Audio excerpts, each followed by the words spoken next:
Shout out po sa ating mga patuloy na nanonood sa video, sa aking mga upload. Ingat po kayo. Marami pong salamat. At kung saan man kayo nang naroroon sa panig nitong mundo na to. Ingat-ingat po tayo. At ito na, diretso tayo. Ito yung gawin natin ng reaction. Ito yung kababayan ko na kumandidato ng Congressman sa Bohol na medyo sumingaw ang hindi magandang baho ni George Garcia. Comelec Chairman George Garcia, ito na naman, controversial ka na naman. Bago mag-eleksyon, tapos eleksyon, ikaw pa rin ang pag-usapan ngayon. Dahil itong nag-try pala tong si George Garcia, nitong kababayan ko na dito sa Bohol, na itong si Jordan Pizaras pala, Pizaras na kumandidato ng congressman ito. First district yata ito siya sa Bohol. So ito yung ano niya, sinabi. Yari ka dito. Ano naman kaya alibay nito ni George Garcia? Ito. Natalong congressional candidate sa Bohol na si Jordan Pizaras naghain ng petisyon for certiorari versus Comelec para questionin ang naging resulta ng eleksyon. Ibinunyag nito na sinubukan siyang i-bribe ni Comelec Chairman George Garcia, talagang may pangalan si George Garcia para siya ay manalo ng halalan pero hindi raw niya ito pinatulan. Kaya di siya nanalo. First district, di ko kabisado yung pangalan doon . Tapos ito pagbasa. Naniniwala si Pizaras na ito rin ang ginawa ng Comelec chief sa iba pang kandidato. Kaya hindi na raw nangangampanya ang mga ito. Naku po. Samantala, Attorney Harold Espicio magsilbi daw witness sa petisyon kung saan gumamit daw ng maling software ang komisyon para madaya ang halalan. Ayan yung picture na nilagay ko diyan. So sa amin to sa Bohol. Matindi pala. First district ito na kumandidato ng Congress, kailan natalo . Kaya lang sa mga ganito kasing-klasing mga kandidato na natalo tapos bigla na lang lumitaw din na mayroong mga reklamo. Siyempre pag tatalo ka, reklamo ka talaga. Hindi ka naman pwedeng magreklamo kung mananalo ka. Kasi siyempre nanalo ka, di ba? Pero kasi ito parang pag ganito na lang na pantayin na lang natin to, ang ating opinion natin dito. Pag natalo ka kasi, kung ano man ang inyong, doon pala sa distrito ninyo po, dapat tanawon ninyo o karapat dapat po mong manalo. Ito siya, abogado to siya. Ito si Jordan Pizaras. O sigo na po sa mga sa survey o musulod ba mo sa inyong sa winning sa winning table ba? Ayun. Kasi kung hindi naman din tayo pasok tapos ito gagawa tayo ng mga pasabog dito pagkatapos ng eleksyon, ay mukha yata din na hindi rin natin na parang tuwing eleksyon na lang ganito . Tuwing eleksyon na lang ang daming reklamo kasi natalo. Di talaga ma-accept natin ang pagkatalo. So itong si Pizaras yata, di ko alam kung pang ilan to siya sa resulta ng eleksyon sa first district ng congressional sa Bohol. Kasi ang naglaban talaga ng husto diyan yung incumbent diyan, itong si Edgar Chatu, yung kapangalan ko. So tinalo to si Chatu doon sa kanyang kalaban. Di ko lang matandaan din kung sino yung kalaban niya. Hinanap ko yung tinamad din ako mag-research. Kaya natalo to. At ito ngayon, itong video ni Harold Espicio na ito pala yung tinutukoy niya na maghain sila na petisyon sa Korte Suprema. Ipasok ko yung video ni Attorney Harold Espicio. Itong taong ito na makapangyarihan sa Comelec, tinanong niya yung tumatakbong congressman, ilan ba ang botante nyo sa inyong distrito? Sabi, 300,000.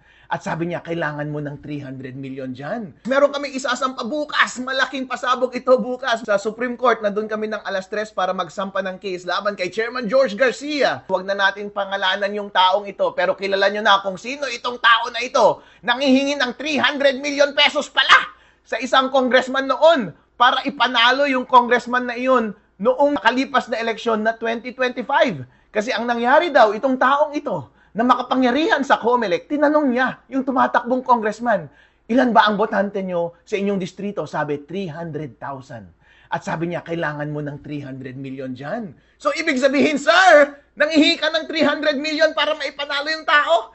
Kung kukumputin mo, 1,000 kada botante, mas tipid pa pala na magbayad sa COMELEC dahil kada boto ay 1,000 lang. Eh, magkano ba ang bilihan ng boto sa probinsya? Tig pa 5,000, tig 3,000, kung minsan umaabot pa ng 10,000, kailangan mong mag-invest ng 300 million pesos. Hindi po yan sismis lamang dahil kasama po yan sa petition na ipa-file namin bukas doon sa Supreme Court. Magkakaroon po kayo ng kopya. Mababasa nyo po mismo yung detalye dahil halos nalaglag sa upuan yung kandidatong iyon nung sinabihan siya na kailangan niya ng 300 million pesos para makakuha ng boto para sa 300,000 na botante sa kanyang distrito. Sir, kung sino ka man, buong Pilipinas, kilala ka, kung sino ka, hindi kita kailangang pangalanan, alam na natin lahat, nangihingi ka pala ng 300 million pesos. Akala mo kung nagsalita ka, akala mo ang banal-banal mo, isa ka palang kurap! Nakausap itong makapangyarihang taong ito doon sa COMELEC. At yung taong yun sa COMELEC ay tinanong kung ilan ang botante niya sa kanyang distrito at sinabi niya 300,000 po. At sinabi ng taong makapangyarihan na to, kailangan mo ng 300 million pesos para dyan. Wow! Hindi ba yon implicit na panghingi ng 300 million pesos na bribe? Hindi ba iyon implicit na pagbili ng boto na 1,000 pesos kada botante, mas tipid pa kaysa sa actual vote buying? Kaya pala, kung titignan natin yung mga circumstances, sinasabi nila na yung mga nanalong mga kandidato na may suspetsa silang nanloko ay hindi na nag-effort na mangampanya at hindi na rin nag-effort na bumili ng boto dahil mas mahal bumili ng boto on the ground kaysa magbayad dito sa korap na opisyal na ito na ating gobyerno na ang presyo lamang ay 1,000 kada vote. Dapat siyang mapakulong ng napakahabang panahon. You are mentioning kanina si COMELEC Chairman George Garcia? Hindi ko sinasabi na siya yung tao na yon. Pero taong bayan, alam nyo na kung sino yung tao na yon. Hindi ko sinasabi na si Chairman George Garcia yon. At hindi ko rin itinatanggi na siya iyon. Pero bukas malalaman ako. Malalaman nyo po dahil magkakaroon po kayo ng kopya ng petisyon. At yan po ay part ng mga alegasyon ng magsasampa ng kaso bukas ng petitioner. At ito si Harold Respicio kasi, nakikita naman natin to kung umpisa pa lang, bago pa lang mag-eleksyon, na talagang makailang beses na to lumabas sa media, kinasuhan na nga to eh. Pumunta to agad sa korte para siya ay mag-bail o magpiyansa. Kasi nga pagka ano pa siya, hulihin pa, malamang mapasok pa siya sa kulungan. Inunahan niya na. Parang nag-surrender na lang din siya sa kanyang ginawa. Kaya pumunta siya sa korte para maghain ng piyansa. So hindi siya hinuli. Kaya lang, ito kasi nangyari ngayon sa COMELEC. Taon-taon na lang din mayroong mga reklamo pagkatapos ng eleksyon, bago mag-eleksyon, reklamo na. At ito ngayon yung nangyari nga, itong si Pizaras na nagreklamo. Kasi, ang ano niya, ninadaya siya. Kaya lang, mukhang pangatlo yata to siya eh. Sabagay, kanya-kanya naman din kasi tayo ng paniniwala. Na sabi ko nga, pagka tayo'y kandidato, ang iniisip kasi natin yan ay mananalo tayo. Alam naman, pag eleksyon talaga, ang pulso talaga yan, mga taong bayan. So, ito ba wala nang iba na pautot itong si George Garcia din na ginawa niya ay manghingi pala ng, grabe ang laki 300 million ang hiningi. Pero sabi nga ni Harold Respicio, Attorney Harold Respicio, mas makamura pa nga daw sa COMELEC kaysa doon ka magbayad ka ng mga butantin mismo sa mga distrito mo. Ganun kalaki. Umabot ka ng 10,000, 5,000, 5,000, 3,000, 3,000. Ang lupit pala ng bayaran talaga, no? Milyon-milyon talaga ang pera na ilalabas mo. Paano kung wala ka talagang pera? Ilalabas mo ang pera na ganyang kalaki tapos bawiin mo lang sa pangungurap. Ang tindi na ano talaga natin ito. Ang mga ano sa politika sa Pilipinas. Kasi aasa ka sa vote buying eh. Asahan mo, ay, mananalo naman ako, mabawi ko naman to eh. Ganun pala kalupit ang mga mga kandidato. Hindi ko akalain na ito palang mga kandidato sa mga ganyan, mga congressman, gobernador, ang laki ng pera. Lalo pag senador, lalo pag presidente. Grabe siguro ang pera dyan. Bilyon talaga ang kanilang gagastusin para lang sila manalo. Bilyon talaga ang kanilang gagastusin para lang sila makakuha ng mga boto. At itong Comelec walang bago, taon-taon na lang may mga controversial. Animal na itong ahensya na to. Napaka-abusado na.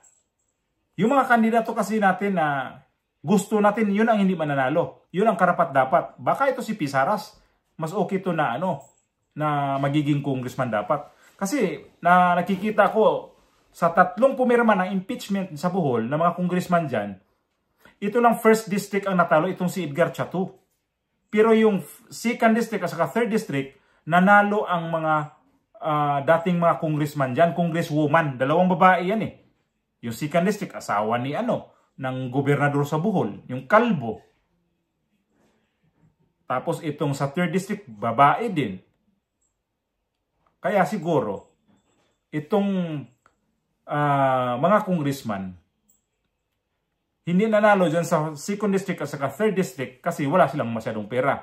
Wala silang masyadong padiin dito. Kasi kung may padiin ka dito sa mga hunghang dyan sa Comelec, mananalo ka pala talaga. So itong Comelec napakaswerte pala dyan kung ikaw magiging commissioner dyan, oh. Lalo kung mag-chairman ka. Commissioner ka, kaon-kaon ka, pero pag mag-chairman ka, lalong busog-busog ka, buhaya ka rin. Ang tinding hayupak nitong si George Garcia pala. Tapos pagka nag-interview sa mga media, lumalabas na yung talukap sa mata. Budlat og mata ba? So, Attorney Jordan Pisaras, kasi abogado to, pasensya na sir. Ay, hindi ka nagpalawal pala ng malaking pera kasi natalo ka. Baka sakali, 2028 manalo ka na. Try mo na lang. Subukan mo na lang sa sunod eleksyon.